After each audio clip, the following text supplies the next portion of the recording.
हिंदू परिवार में एक बच्चे के मरने पे उसके शरीर को दफनाया क्यों जाता है, बड़ों की तरह जलाया क्यों नहीं जाता।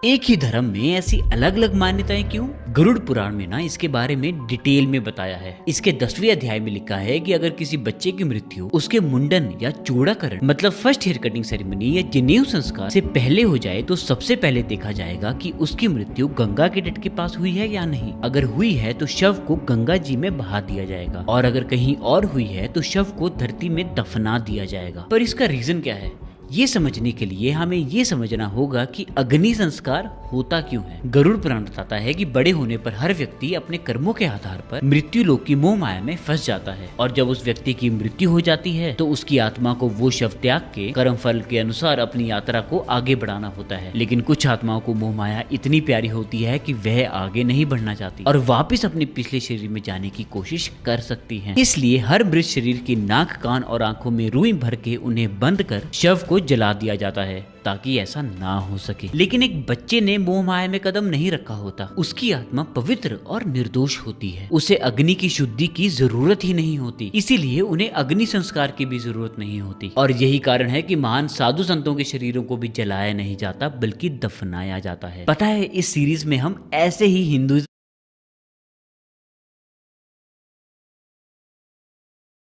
गरुड़ पुराण के अनुसार एक आत्मा की पूरी जर्नी कैसी होती है वो देखो। गरुड़ पुराण के प्रेत खंड में बताया है मृत्यु के तुरंत बाद आत्मा शरीर से अलग हो जाती है और बहुत असमंजस और घबराई हुई होती है। इस दिन तुलसी, गंगा जल और अखंड ज्योति रखते हैं ताकि आत्मा को शांति मिले। फिर दूसरे और तीसरे दिन आत्मा अपने घर और परिवार में ही घूमती रहती है। इसीलिए गरुड़ पुराण का पाठ और मंत्र जाप किया जाता है ताकि आत्मा को डिटैच करना आसान हो। फिर चौथे से 10वें दिन तक आत्मा को अपने जन्म कर्मों का अनुभव होता है। लेकिन अभी आत्मा अस्थिर होती है, इसीलिए परिवार 10 गात्र श्राद्ध करता है जिसमें 10 पिंडों का दान किया जाता है। यही पिंड उस आत्मा को एक टेम्परेरी शरीर देते हैं और 11वें 12वें दिन आत्मा उस टेम्परेरी शरीर को धारण करती है। अब आत्मा एक लंबी यात्रा के लिए तैयार हो रही है। 13वें दिन परिवार 13वीं का श्राद्ध करता है और इस दिन के बाद से आत्मा इस भूलोक से पूरी तरह से डिटैच हो जाती है। अब उसे अगले 348 दिनों तक यमदूतों के साथ यमलोक की तरफ एक लंबी यात्रा करनी है। इस मार्ग को प्रेत मार्ग बोलते हैं। असल में आत्मा को 348 योजन पूरे करने होते हैं और हर दिन वो 1 योजन ट्रैवल करती हैं। ये रास्ता आत्मा के कर्मों के हिसाब से तय होता है। अच्छे कर्म होंगे तो विष्णु दूत आत्मा को लेकर जाएंगे और अगर बुरे कर्म होंगे तो यमदूत। और रास्ता गर्मी, सर्दी और तड़प से भरा होगा। परिवार ने जो पिंड दान किए होते हैं वो आत्मा के इसी 348 दिनों की जर्नी में काम आते हैं। 349th डे वो यमपुरी पहुंचते हैं जहाँ चित्रगुप्त कर्म दिखाते हैं जिसके बेसिस पे आत्मा